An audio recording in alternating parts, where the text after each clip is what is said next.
Congresswoman Loretta Sanchez, Democrat of California, joins us from Capitol Hill. Congresswoman, you know, the biggest selling point to the middle class, I think it's fair to say, not just the working people, working class, if you will, was that pre-existing conditions would still be covered. Now we find that the children who have them, chronic illnesses, cannot get covered because the insurance companies in your state, for example, have shut down these policies. What can be done? Yeah, what a shame. It's unbelievable that they would actually do that. It's, for example, what they did when they were trying to raise the rates artificially before these laws came in on individual policies. So once again, we see people trying to get through the loopholes or really not go to the intent of our law. Unfortunately, a lot of this is done on a state-by-state basis. I know that in California, there has been a bill passed up in the legislature that would say if you will not do children-only policies henceforth, then for 5 years you would be barred from writing insurance in the state.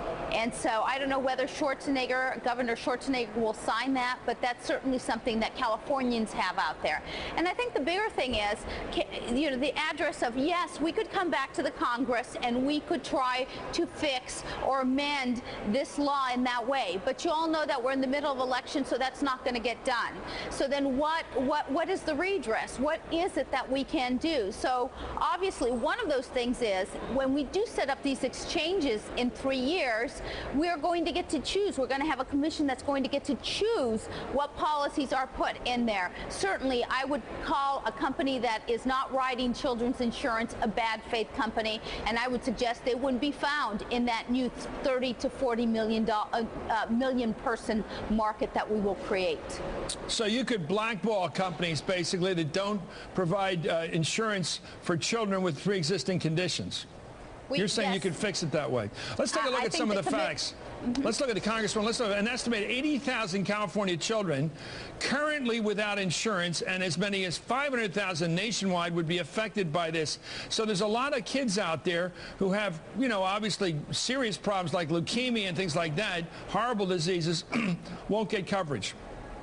Absolutely, and the sad thing is that who ends up paying for that? Again, it comes back on the taxpayer, because that means that these kids then go into Medicaid or some of these programs at the state level, and we end up paying for it. The taxpayers end up paying for it, and it's unfortunate because we have seen the profit margins of these companies be higher this year than at any other point. Well, thank you very much, Congressman Loretta Sanchez, as always, from California. Thanks for that update.